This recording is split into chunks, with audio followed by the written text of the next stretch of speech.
On behalf of the Shaykh Fadhlalla Haeri Foundation to a discussion between Richard Eskow and Shaykh Fadhlalla Haeri. Richard joins us from the States, where he is a writer, a host, and managing editor of The Zero Hour on radio as well as TV. He's also a senior advisor for health and economic justice at Social Security Works. Shaykh Fadhlalla Haeri is a Sufi philosopher and guide who has spent the last 40 years of his life sharing what it means to be human and how to live a life in harmony with all the dimensions of reality, according to the Islamic and Sufi sources. Today's topic of discussion is deep time and human purpose. I would like to hand over to Richard now. Bismillah. Take it away, Richard. Thank you so much, and thank you, Shaykh Fadhlalla, for taking this time and having this discussion. I suppose we could start by bringing up the topic of the historian Yuval Harari, who we've all chatted about a little bit. Yuval Harari has written 2 or 3 very popular books now.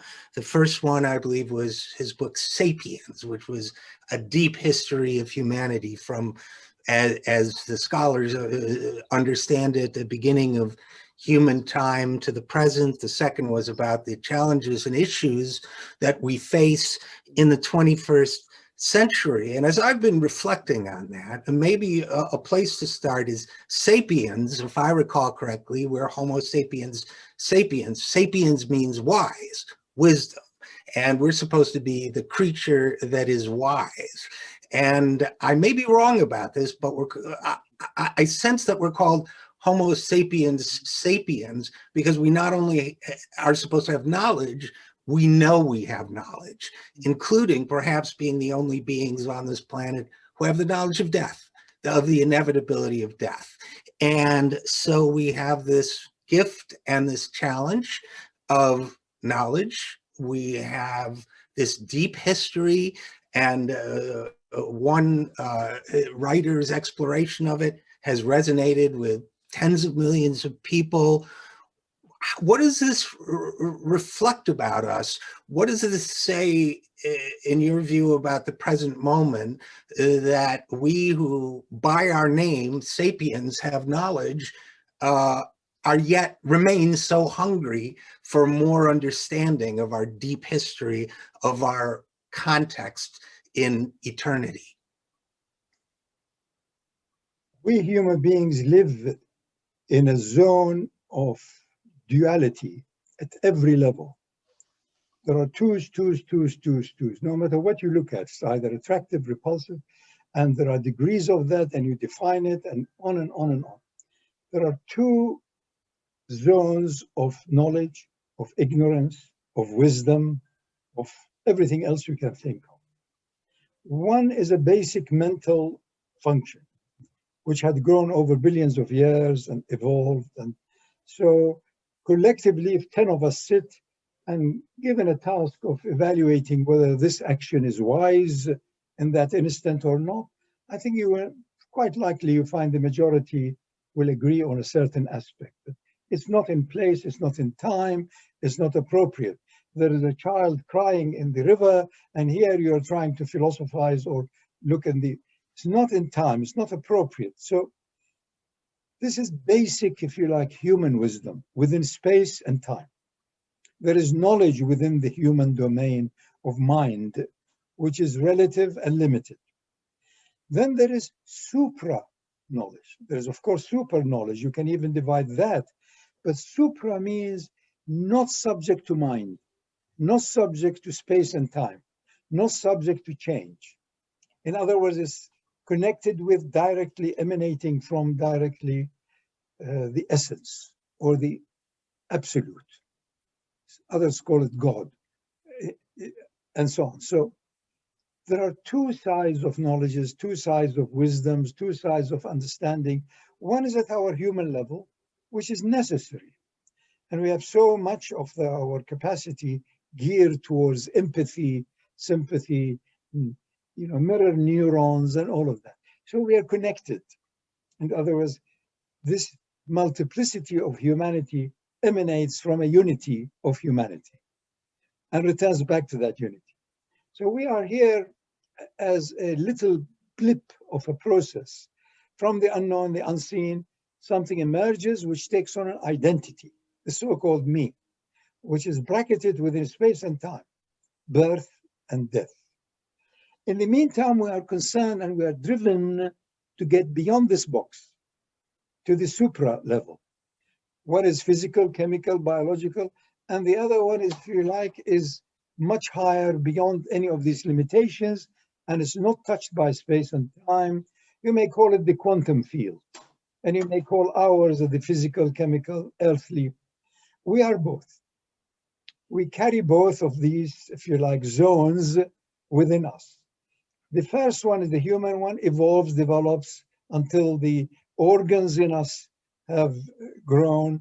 Our brain developed enough at the age of 25, 30, whatever, and so on, so that our earthly capacities, abilities, senses, and so on, are as mature, as well developed as possible. Then we begin to ask the question, but really, who am I? Where am I in deep sleep? Why do I fear death? Why do I have sorrow? Why do I have fear? Why am I not content all the time, even though I may have pain in my foot, which is a source of physical, biological discontentment? But why can't I switch on the higher contentment level in me, which is like in deep sleep, or whenever there is an ecstasy, whenever there is no more anxiety about whatever I'm supposed to do? Why can't I touch that zone anytime and recalibrate? And that's where so many practices, especially nowadays, of yoga, silence, enter into that zone of recalibration, because that means touching again the baseline of the supra you, the spirit in you, the soul in you, rather than the self or the nafs, which has been evolving, developing, and changing. So my interest has really been mostly to accept both levels. As a human, I have to maintain a certain measure of humanity, humility, acceptance, empathy, sympathy. You have to. You cannot be separate from your environment or the culture you're living or the time you are living in. We are now at a zone, in terms of time and space, very different from 200 years ago, and very, very different from 500 years ago. So we have to be honest to the environmental factors where we have this earth beginning, birth, and death in. It has to resonate. The micro has to resonate with the macro. An individual cannot survive. So there has to be others with whom I can relate, even though they may not be all at the same, if you like, expected level. So there is a relationship until you end to the point of the Big Bang, where everything was totally together, without any distinction, without any differentiation. And that may be the deep memory in us of wanting to connect. And we resent disconnect. We resent being, cast out, resent being excluded. We all want to be included. What about me? What about me, me? That is only a reflection of the real me, the soul or the spirit in me, which is connected to all. It is timeless and not subject to space. But its shadow, which is the so-called me or the ego, is temporary and wants the permanent, is changing, wants that which is constant, and on and on and on. Once I realize I am, in a way, intrinsically bipolar. One aspect is beyond contentment and joy and euphoria, which is my soul. It has no good or bad. And then the other part is, no, you're yours. You're loved, you're affected, oh, I'm very happy. And then you sink back again into misery. So I have to reconcile these two until I know there are no two. The real me is a spirit or a soul that is eternal, but from it arises that which is changing and changing. So as a youngster, I've been taught, reduce your ego, reduce your vanity, be humble, serve, help others. Don't only yourself, selfish. So most cultures, most religions, most civilizations teach to be generous, to be content, to be helpful, so that there is the less attention of the outer ego, which in reality doesn't exist. It's a mental construct. It's the so-called me. But if you grow in wisdom and awaken, you find that that which was a cause of disdain earlier on actually becomes your best friend. You know, your ego, like a fire, tells you, don't come too near, I'll burn you. I will cause you havoc. I'll cause you suffering. That's the best friend. It warns you, don't come near me. You slip into a thing of narcissism and madness, and if there are other people with you, they will also drown with you. Perfect design. But it is based on the real me, timeless, and the so-called me, which reflects that timelessness. This, Shaykh Fadhlalla, gets to what I've sometimes thought of as a paradox or conundrum in my own spiritual life, and perhaps it's not, which is, you know, I've done different forms of meditation at various times, and you know, mindfulness is very popular, as you know, in the West now. And we're always being taught, live in the moment, experience the moment, only the now. You know, experience your body in the now, experience your mind in the now. But there's a part of me that feels most grounded in the now when I'm thinking of deep time, when I'm aware of deep time, when I'm thinking about the fact that 180,000 years ago, we didn't have language, or, you know, 50,000 years ago, we didn't have cities or whatever. And then when I think about the deep future and what that might hold, somehow that grounds me more in the now, to the extent that I'm able to do that at all, than more than this, you know, I appreciate the other as well, but I've always, you know, struggled or wondered a little bit about why it takes this deep span of history, for me at least, to experience something of the moment. Does that question make sense at all? Yes. The metaphor is that of the Abrahamic tradition, is the creation of Adam. Adam was designed and created in the eternal, perfect paradise. So all what he knew is no need, no anxiety, no fear, no past, no future, eternally in paradise. But then, if you like, there arose the beginning of a curiosity as to what is that eternal. He was in eternal state, but didn't know it. So you have to get out first. So that is the meaning of, if you like, the fall of Adam, if there is such a thing. These are all nice metaphors. So we had to come from the perfect field of cosmic eternal unity to duality.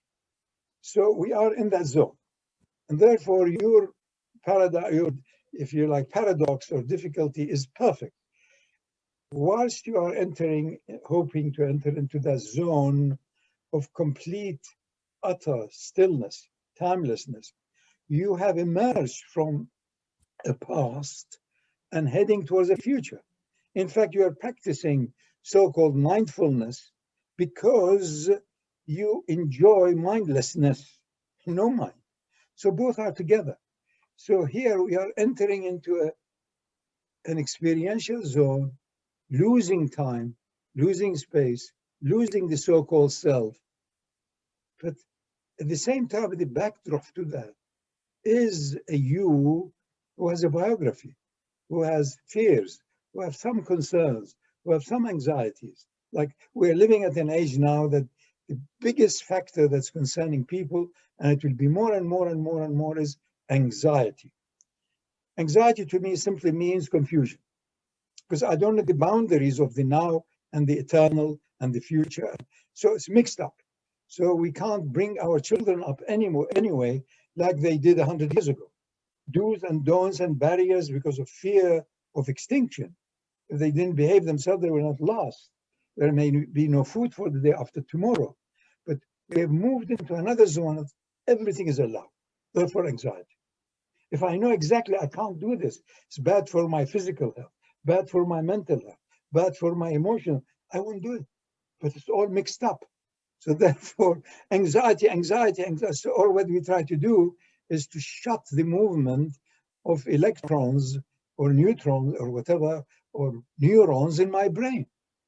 Therefore, it brings more side effects than I have to stop, within myself, by myself, from my higher self, to know that you can't do that anymore.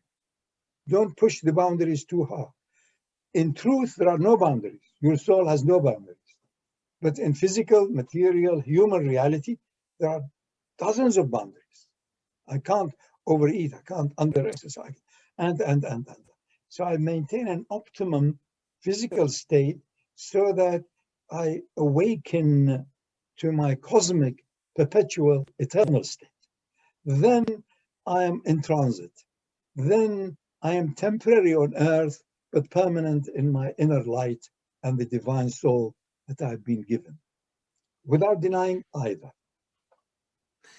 And now we're in a moment, Shaykh Fadhlalla, where it seems, because of the pandemic, that all of this has been intensified. Sometimes I feel as if COVID is like an X-ray that's been shot through our civilization. And, now we're looking at it and say, oh, there's something here that doesn't look good. And there's something here that's in danger. And I hear all sorts of people around me talking about, oh, this is showing the beginning of the collapse of the global financial empire.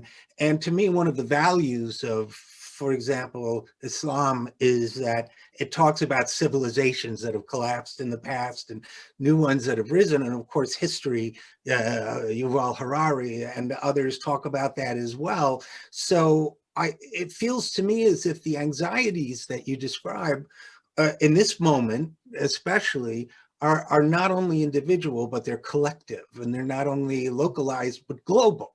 And I'm wondering where, in your view, that fits in to this duality and non-duality you were discussing. Our life is a flow in consciousness. And we think on Earth it has been for a few billion years. And consciousness has been rising and rising and rising from its moment of inception as life and awareness of life in a bacteria or a virus or whatever. And then it grew and developed, propagated, and until such time we have the Homo sapiens and this very clever being who can easily also, through misplaced cleverness, bring about a very quick extinction. So we are at a crossroad in every way because we did not pay attention to the essential duty we have, responsibility we have. Most people have that sense of, if you like, guilt for not having done it. In fact, a lot of anxieties is due to guilt. You have not done your duty towards yourself also, let alone towards the neighbors and society and humanity and the ants even, and the viruses even, which are alive. And they are programmed to perpetuate life. Anything that comes to be alive wants to continue, has its obsession to continue life. So we have to be respectful. We are not separate from, if you like, the inception of this experiment on this tiny little earth. Now, I think the pandemic is part of nature to possibly correct and have less wastage, less abusiveness, less arrogance, less vanity, and less narcissism, and all of the other things, so that we continue along the path of rise in consciousness until you are at all times at supreme consciousness level, without denying the relative consciousness, without denying the little pain in your toe, or whatever it is, the ant that you have killed inadvertently. You have full spectrum of consciousness. Within it lies the so-called you as an entity. And this so-called you as an entity has within it a divine light and has in it all of the other possibilities of abusive, if you like, evils. So the more you calibrate with the divine light, the more you are alive now, and the more the test of that fully awakened state is your cheerful willingness to die. Because you know death is only a removal of incumbencies from your soul. This is your body and your mind. It is a celebration. So you celebrate life as you experience it. You celebrate life as it is freed from the body and the mind and all of the other mucus. So you are in a celebratory state. So for that reason, we like to celebrate, but it is misplaced. And that is why COVID also increases with all of these celebrations. Everybody is objecting they have been deprived from celebration, but it's false. If you're celebrating the ever-presence, light, brilliant, because that's a real thing which never ever changes. But you're celebrating a silly event and a birthday or something, it passes. Birthday should be a point of weeping, because you are so old now and you haven't woken up to really who you are. I think that is quite sad. You mentioned waking up to who you are, and I was thinking before our conversation, Shaykh Fadhlalla, that you sometimes hear people, and please understand, I mean no disrespect when I say this, you know that, but you hear people described, people such as yourself, as a realized master. You hear that phrase, for example, realized master, and I was thinking about that phrase because first of all, there's part of me that says, realize what? That we're in trouble, right? That we should all realize that. But of course, I love this word realize because it has two meanings. And in this case, it's being used in the other meaning of something that has realized its potential, that has come into its full beingness. Wow. And it seems to me, in terms of human purpose, as people read this deep history, as people explore what they want to do in life, and sometimes even when they do things we might consider terrible, politically or whatever, that in many cases they're motivated by a desire, perhaps unconsciously, to realize their full potential. And there's this philosophical movement, Amartya Sen in India and Martha Nussbaum in the United States, that we should all do more intellectually. They focus intellectually on realizing our potential as human beings. But it seems to me that perhaps there's a dimension to realizing our potential that's being missed in those conversations, as much as I respect and appreciate them. And I would love to know your thoughts on that. I think, like many such terms, they can be abused and they can be very confusing. I understand this word to be applicable to so many human endeavors. I realize now I can't fix the door properly. I realize I'm a terrible carpenter or ignorant. I realize I can't.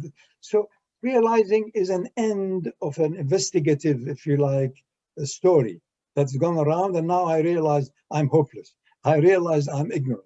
I realize that I'm vain and arrogant and so on. And I realize I want everybody to love me, and because there is the light of God in me, so there is that tendency of everybody to be hopeful, to be regarded as God. So these are all dangers. Generally speaking, I can again share that with you personally. I began to realize that myself, or my image of myself, or my ego, is really always misleading. So earlier on, I had this, if you like, conflict. An aspect of me wants to know and be certain about that certainty. And another aspect, I know there is endless dark shadows and dark levels within me. So when I realized that my ego or myself or the image of my own self can only be misleading, then it's the beginning now of another level of search. One was mental, emotional, worldly. Another one is, if you like, transcendental, and it's to do with sublime, if you like, entry into another zone which is beyond space and time, touching the infinite. And that becomes then an obsession, because that is more real, more lasting. Then, as I said earlier, I realized that my ego was misleading and a biggest danger to me. But now that I'm beginning to realize I'm not just the ego is the cover-up for that immense light of the soul. Like you can't look at the sun, you put your hand, and that is the equivalent of the ego. Then I realized that no, my ego now will serve a very good purpose. It will warn me. Don't come near here because you fall into another trap of thinking you are the doer. You are an actor. You're given a little role for a day or two or a year or two as a father, as a friend, as a worker. It's a role and it will pass. You are hanging on air. Do you realize that any aspect of self-sufficiency or arrogance is vain and stupid? At the best, you're hanging on air. Within 3 minutes, your brain will stop, and so on and so on. So to be present in your humanity is to be at the door of your divinity. And the two are inseparable. So I draw my humanity, my ability to be quiet and humble and love and give and be generous and realize how mean I am in essence because I love myself. Why? Because I love life. Why? Because there is only life. So if there is love, it is connectedness. Love is a glue. So it connected me with life itself. So once I know all of this, then I begin to see how everything is perfect, even my suffering. First, I resent my suffering. I resent the failure. So I judge it as failure. Terrible. Fine, you've judged it. But now put that judgment down and look at the thing for how it is, how it occurred. Suspicion on both sides, fears, anxiety, poverty, lack of nutrients, this. So I ended up exploding with anger, as more and more people will now, because they have not got their way as far as egos. The last 50 years with affluence, most people could do whatever they wanted to do and get away with it. Slowly by slowly, we have choked the earth of the oxygen it needs. We have not allowed anywhere, whether it's air, water, everywhere is polluted. And in every way, we have toxins outside us, inside us, within us. So we have to stop and have less and less waste and waste of time. The most precious thing is time. And more holidays, more this, more that, more celebration. Celebrating what? If you're celebrating the eternal, fine, but the eternal celebrates itself. Through even fear of you losing continuity, through the fear of not attaining so-called, if you like, awakening or enlightenment. These are good fears. So anxiety and fears and so on, to drive us to touch a zone that is beyond good and bad, fear and pleasure. And without denying the human zone of having to choose between good and bad, both together. Humanity and divinity are not separate. Duality and unity are not separate. And this gets me to the question of rationality and science and technology. And, you know, one of the things I appreciate about you, Shaykh Fadhlalla, is that you embrace both. You know, I so often, and I occasionally get challenged about this myself. Well, Eskow, you are, you know, indulging in the irrational, in the metaphysical, in the, you know, pointlessly poetic, and we live in a world of science exclusively, where computers made of meat, basically. We've evolved a certain way, very materialistic. And then there's the other side that may deny the science. And sometimes in thinking about this, I've thought about, well, maybe it's like the left eye and the right eye, where maybe the left eye is rationality and acceptance of the physical evidence of the universe around us. Maybe the right eye is what we call spirituality or the infinite, but you need two eyes to have depth perception, and otherwise everything will appear flat. So I'm wondering if that metaphor in your mind has any meaning, or whether we can find, in order to fulfill our purpose, a way out of this duality between what I think of as the left eye and the right eye. No, the issue of the eye is within duality, and it is necessary and it is vital and it's wonderful. But you brought in the issue that through science, correct, go through science itself. What is the smallest entity? What is behind the electron? What is within the electron? You enter into another zone that touches the quantum field. And if anybody tells you that they know the quantum field, run away from them.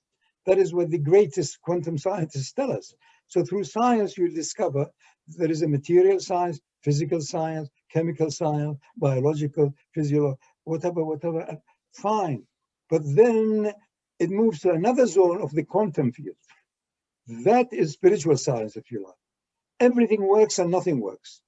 Things can exchange positions from the other ends of the universe instantly before time. Both are true.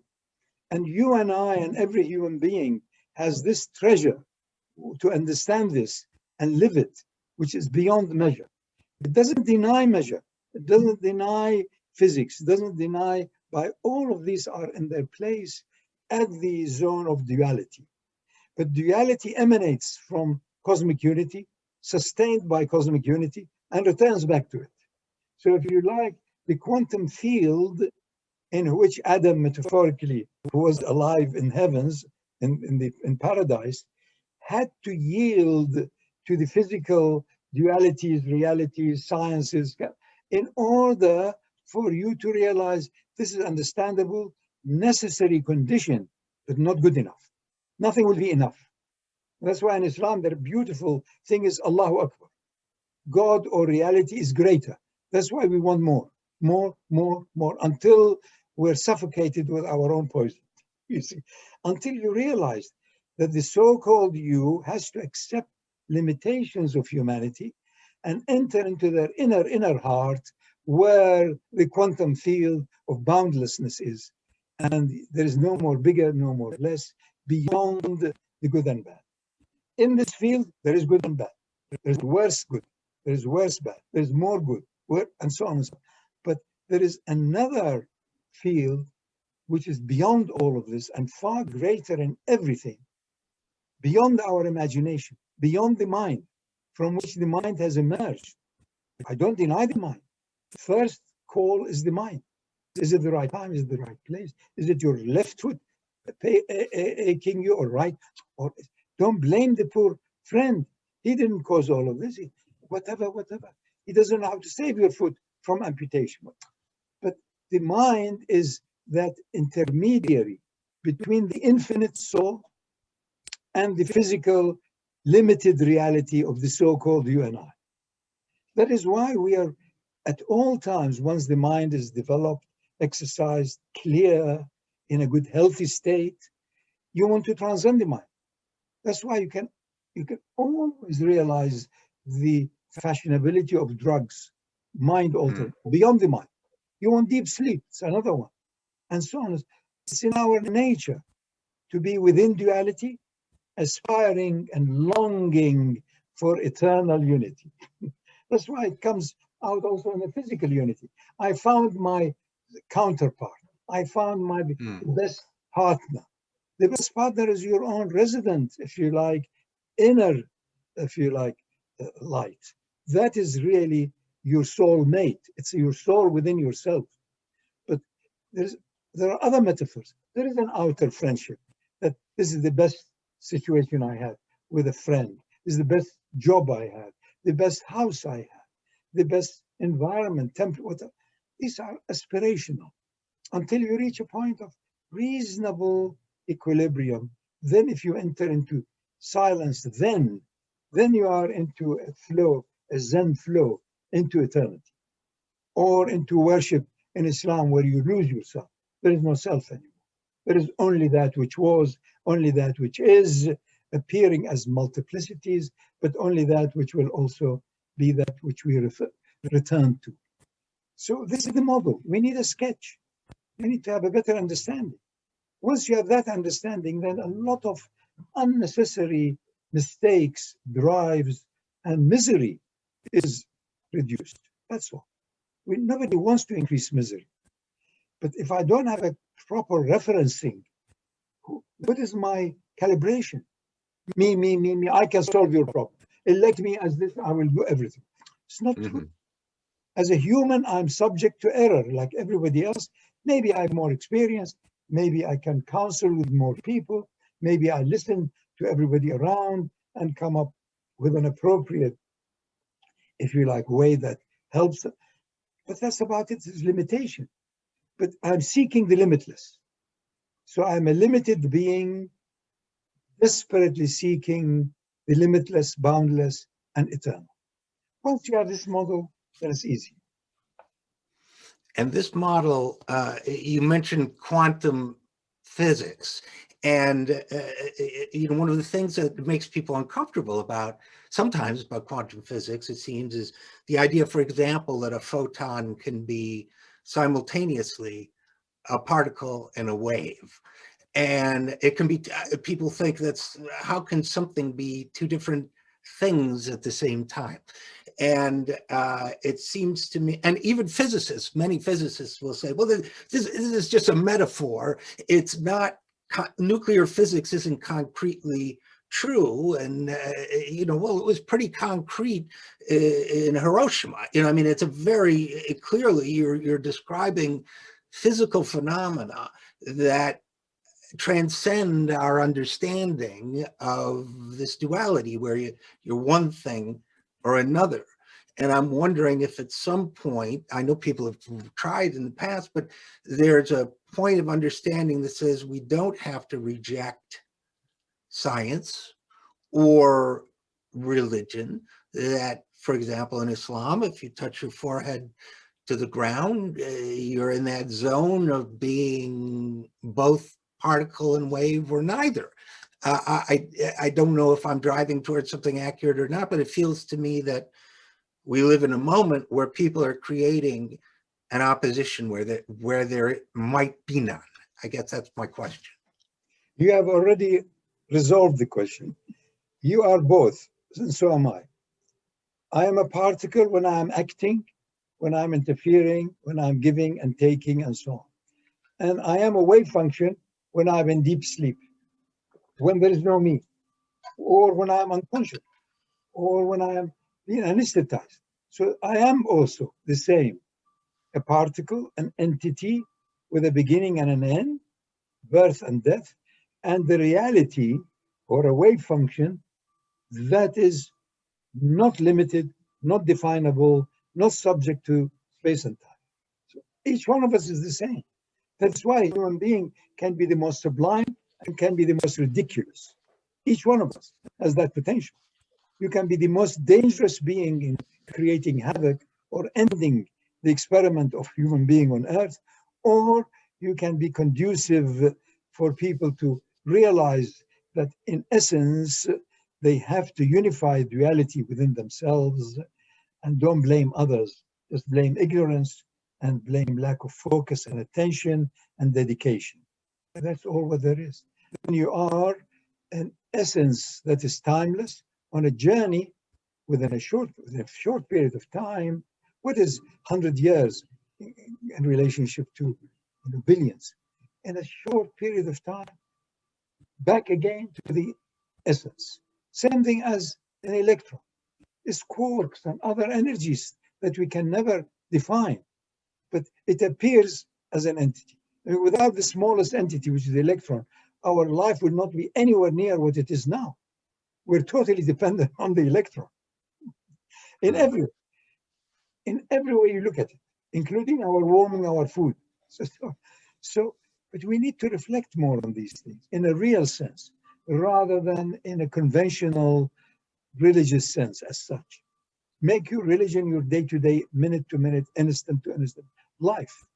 It's timeless, but it appears as though segments of time and phases, and we have to accept, if you like, the historical situation of life on Earth, which is just a tiny little entity in a galactic state of billions and billions of other.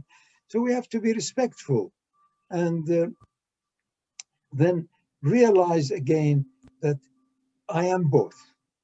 If I dwell upon my particleship a lot, then I lose referencing. I lose perspective. But I have to refer all the time. Stop. You need to break. Change the habit. And then you were actually gone too far away. You were too distracted. You were carried away with your own minds, if you like, because again, the circuits in your own mind have a habit of perpetuating themselves. So it goes on and on. Anything that is touched by life, life is forever. That which is touched by life has this quality of wanting to be forever. A lie will become like that. an honesty and generosity will be like. Obsession is our nature. We're obsessed with life. So once it deviates from that origin, it becomes a sickness. So it becomes a mental illness. So most of mental illnesses are due to the fact that my mind and my so-called I is not calibrating with the real I, which is eternal. And mental illness can be collective too, I think, can't it as well? And, you know, I mean, I guess for a, you know, final topic, as you know, Shaykh Fadhlalla, my field is politics. And I've begun to feel more and more, you know, I get frustrated and I disagree with people and I agree with others. And then I find the people I was agreeing with, I disagree. But whatever that process is, it seems to me that, you know, we think of politics as kind of the opposite of the sublime, and in many ways it is.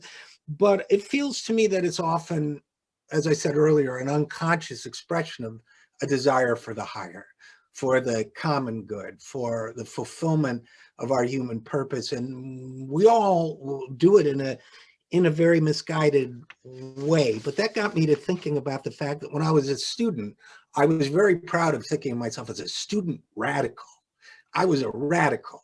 And, you know, and I worked for Bernie Sanders, as you know, and political revolution. But it wasn't until many years later that I realized that what the derivation of the word radical is, that the word radical comes from root, that radicalism is stripping away all the excess foliage. And, you know, so I wonder whether you have any thoughts about, in this context of deep time, about how we can take that impulse, which I think has an element of nobility to it, even when people do terrible things, and channel it collectively as well as individually toward a higher purpose or a better outcome.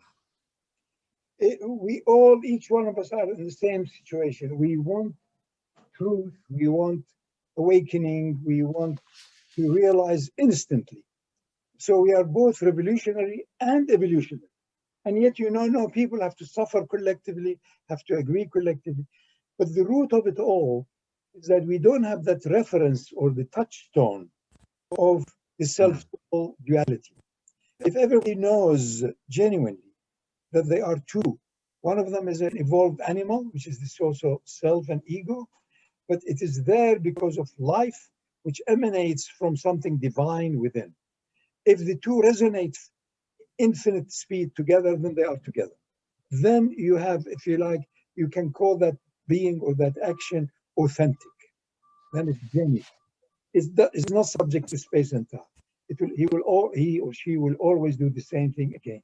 So politics, in spiritual sense, it was often, in Arabic especially, it is called siyasa. Siyasa became politics. It actually meant how to guide the animals in a manner that they behave themselves well. Back to and books earlier on, by Muslims, written, for example, the best of amongst many, on grooming of the self, awakening of the self, is called siyasat al-sibyan, the politics of childhood. Because the nafs, or the ego, is a child. You have to groom him. You have to walk with him, help him. Can't just always say, don't. You have to also say, no, do it. So you have to accompany the child. And that's why the issue of grooming, and in many civilizations, you know, somebody's son was sent to some other knight to serve the knight, and to serve somebody who was more evolved. And they pick up the issue of wisdom. They pick up the issue of correctness, or if you like, what is appropriate judgment. I mean, at the moment, the biggest issue now in many corporate situations is appropriate judgment. But what is judgment? It's in space and time. You know, if somebody's holding a gun in my head, right judgment is for me to agree with him or her all the time. Whatever you say is right. But on the other hand, correct judgment, if I see somebody's drowning, is to jump and help them and save life if possible. So, and so on. So judgment ultimately is to do with the soul. is to do with the highest consciousness level in me, so as I don't regret it. But without denying the lowest consciousness in me. I have somebody holding a gun.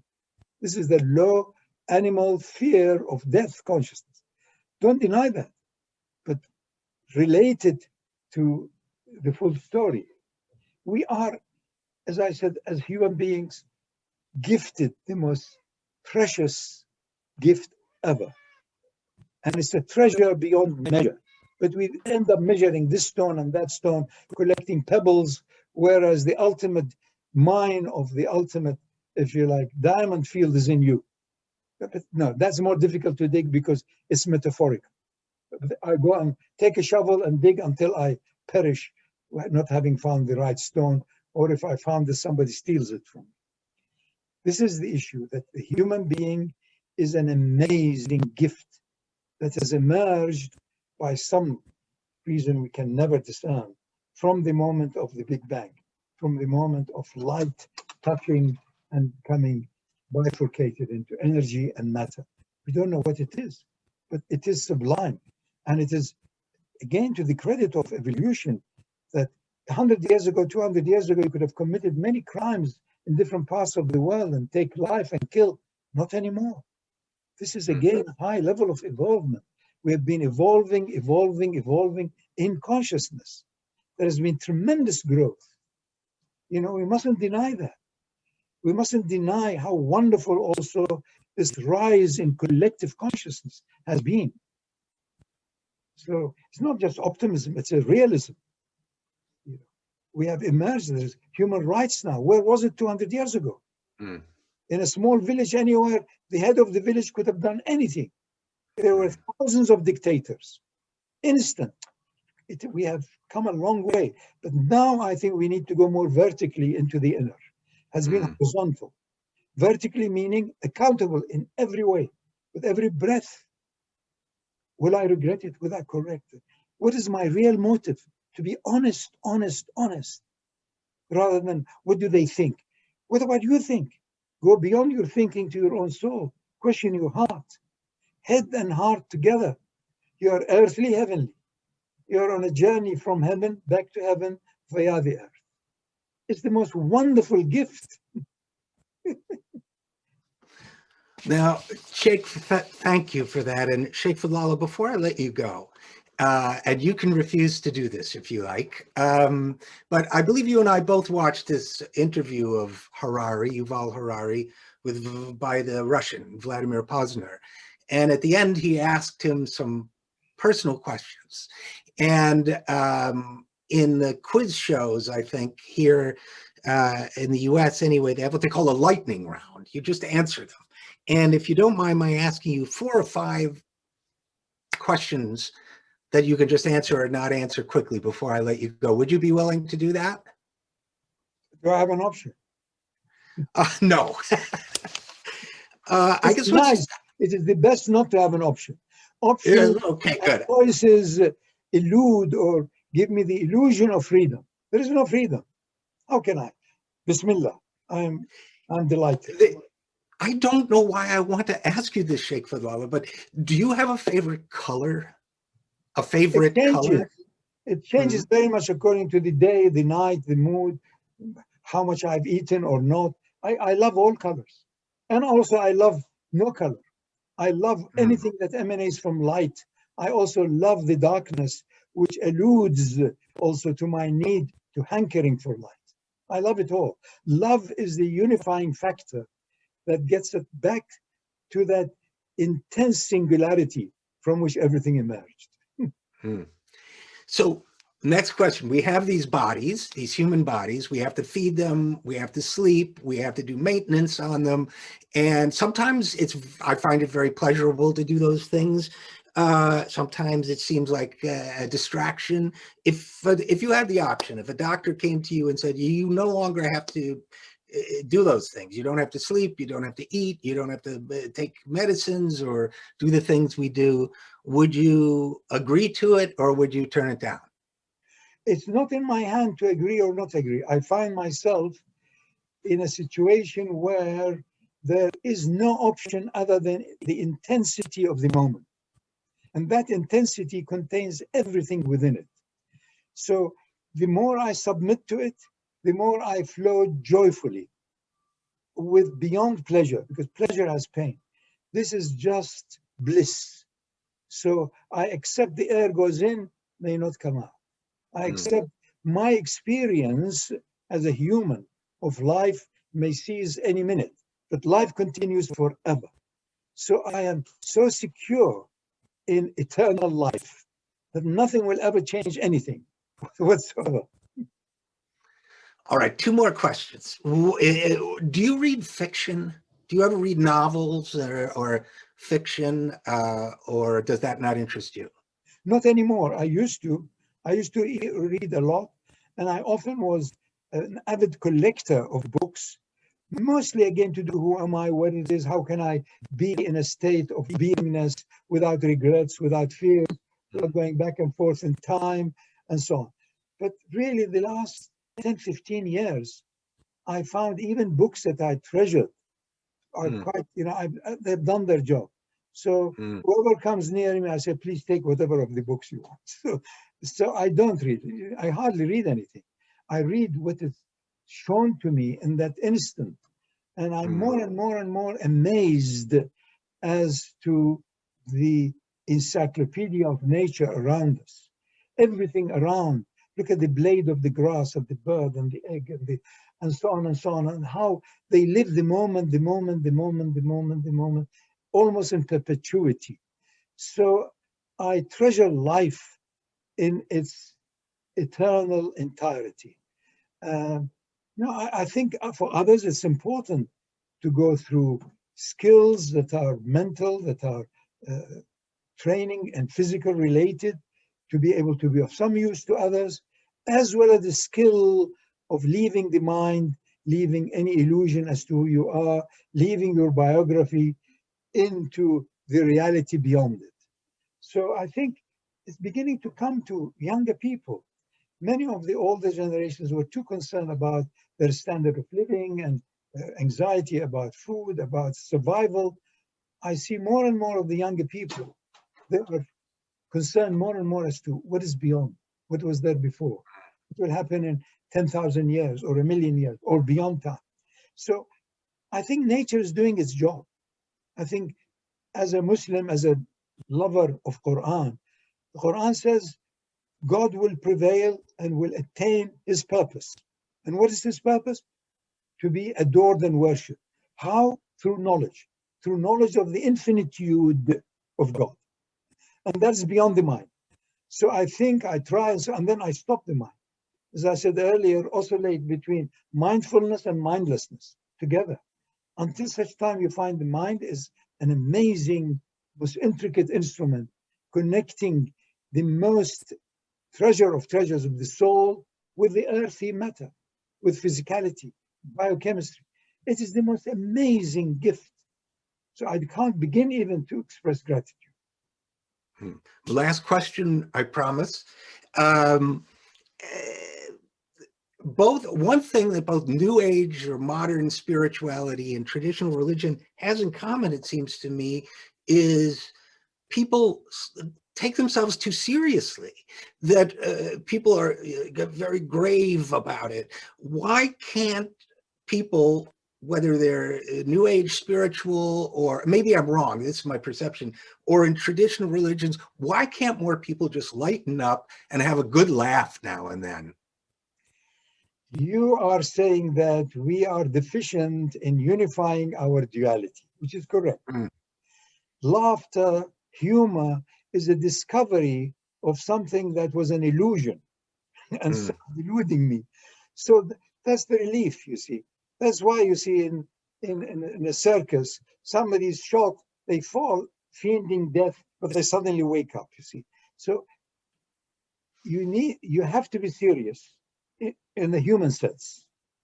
As a human, as a mind, as a limitation, as a neurons, I have to be serious and honest. But as a light or as a spirit, it is beyond seriousness or cynicism or skepticism. It's beyond that. So if you have a sense of humor, then you are touching upon that other zone which is beyond, if you like, the limitations and the tightness of humanity. We need both. You need to be serious as a human, at the same time laugh at you having taken yourself seriously. How can you take yourself seriously? You're hanging on air. Within 3 minutes, you are extinct.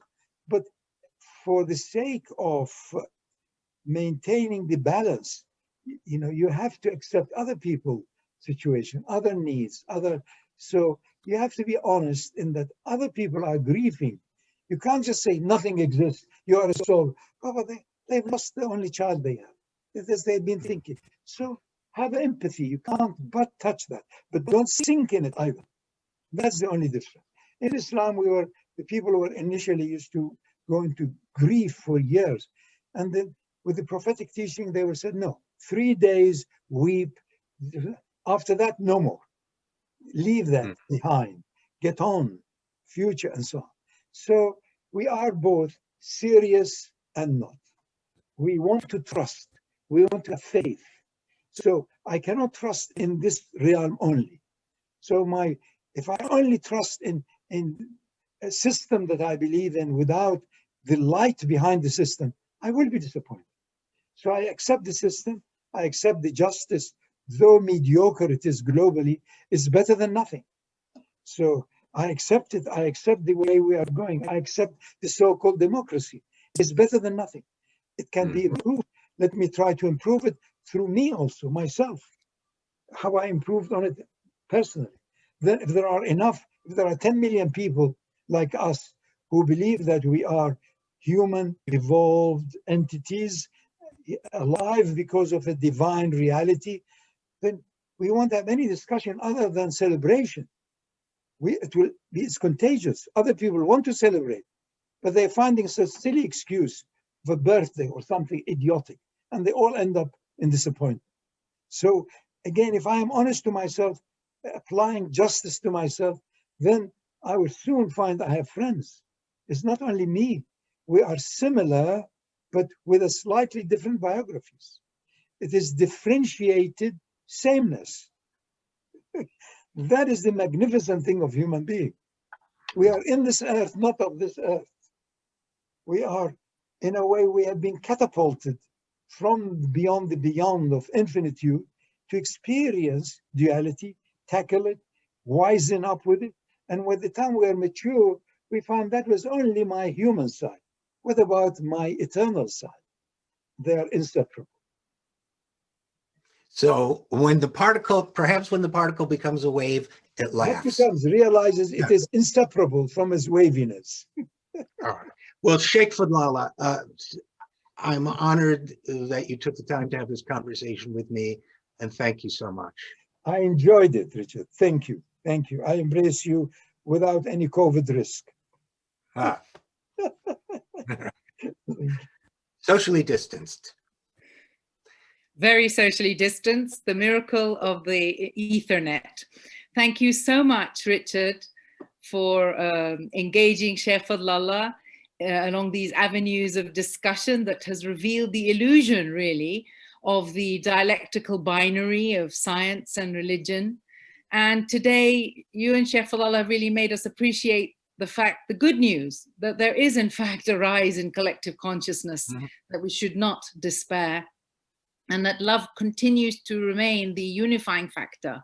And we've been reminded also that access to the limitless divine is within us, and that also we can negotiate our contingent realities through appropriate judgment, through that application. Well, nonetheless, there was so much humor underlying this discussion that even if there wasn't a good, tasty novel title to refer to here, I think you have given us a huge story in which to lose ourselves in today. So thank you so much for bringing all of these elements together, both of you. Thank you, and bless you both.